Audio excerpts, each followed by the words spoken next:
చంద్రబాబు ప్రభుత్వం అధికారంలోకి వస్తే విద్యుత్ ఛార్జీలు తగ్గిస్తామని చెప్పింది. కానీ అధికారంలోకి వచ్చాక ఏమైంది? ఛార్జీలు తగ్గాయా లేక ప్రజలపై వేల కోట్ల భారం మోపారా?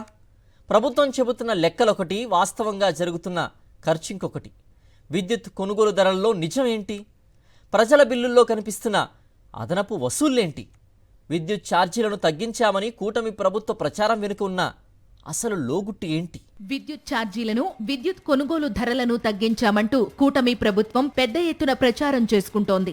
విద్యుత్ సంస్థలు సరాసరి యూనిట్ను 5.50 పైసలకు కొనుగోలు చేస్తున్న ప్రభుత్వం 4.90 పైసలకే కొనుగోలు చేస్తున్నట్లు ప్రచారం చేసుకుంటోంది. ఆంధ్రప్రదేశ్ విద్యుత్ నియంత్రణ మండలి ఏపీఈఆర్సీ అనుమతి ఇచ్చిన ధర కంటే డిస్కంలు అదనంగా విద్యుత్ను కొనుగోలు చేస్తున్నాయి. ఏపీసీపీడీసీఎల్ నవంబర్లో యూనిట్ విద్యుత్ 5.41 రూపాయలు కొనుగోలుకు అనుమతి ఉంటే 5.88 పైసలు పెట్టి కొనుగోలు చేసింది.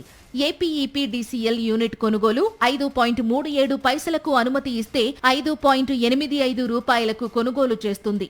ఏపీఎస్పీడీసీఎల్ యూనిట్ కి 5.39 రూపాయలకు కొనుగోలు చేయాల్సి ఉండగా 5.85 రూపాయలకు కొనుగోలు చేసింది.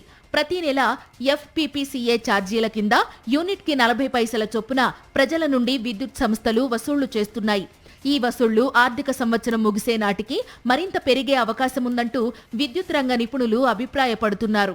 గత ఆర్థిక సంవత్సరంలో ప్రతిపాదించిన దానికంటే కూడా యూనిట్ విద్యుత్ ని అదనంగా వెచ్చించి కొనుగోలు చేసిన విద్యుత్ సంస్థలు ఇప్పుడు 2026-27లో యూనిట్ విద్యుత్ కొనుగోలుని 4.60 రూపాయలకు కొనుగోలు చేస్తామని తిరిగి మళ్లీ ప్రకటించాయి. కూటమి ప్రభుత్వం అధికారంలోకి వచ్చిన తరువాత ట్రూ అప్ ఛార్జీలు ఎఫ్పీపీసీఏ పేరుతో 18,000 కోట్ల భారాన్ని ప్రజలపై మోపింది.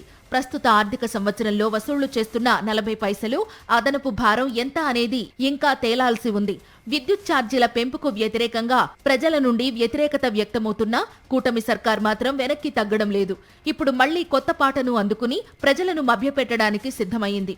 ప్రస్తుతం విద్యుత్ సంస్థలు 5.85 పైసలకు విద్యుత్ యూనిట్ ను కొనుగోలు చేస్తున్నా వాటిని టారిఫ్ లో 4.90 రూపాయలుగా చూపించి విద్యుత్ ఛార్జీలు తగ్గిపోయాయనే ప్రచారాన్ని తమ అనుకూల పత్రికల్లో వార్తలు రాయించుకుంటోంది. ఖర్చయిన దానికే కాదు, ఖర్చు కాని దానికి కూడా అదనంగా ప్రభుత్వం ట్రూ అప్ ఛార్జీలు ఎఫ్పీపీసీఏ పేరుతో వసూళ్లు చేసింది. 2024-25 సంవత్సరంలో ఎఫ్పీపీసీఏ పేరుతో ప్రతి నెల యూనిట్ కు 40 పైసల చొప్పున 3 విద్యుత్ పంపిణీ సంస్థలు 2,787 కోట్లు వినియోగదారుల నుండి వసూళ్లు చేశాయి. అదనంగా వసూలు చేసిన డబ్బును తిరిగి వెనక్కి ఇవ్వాలంటూ ఈఆర్సీ ఆదేశాలు జారీ చేసింది. దీంతో ఆయా సంస్థలు డబ్బును వెనక్కి ఇస్తున్నాయి. వినియోగదారుల నుండి అదనంగా వసూళ్లు చేసిన దాన్ని తిరిగి ఇవ్వాలంటూ ఈఆర్సీ చెబితే దాన్ని తామే తగ్గించినట్లు ప్రచారం చేసుకుంటోంది కూటమి ప్రభుత్వం. మరోవైపు ఉత్తరాంధ్ర ప్రాంత ఈపీడీసీఎల్లు అదనంగా వసూళ్లు చేసిన దానిని ఉత్తరాంధ్రకి ఇవ్వకుండా రాష్ట్రం మొత్తం ఇస్తూ తాము ఏదో విద్యుత్ భారం తగ్గించినట్లు ప్రచారం చేసుకుంటోంది.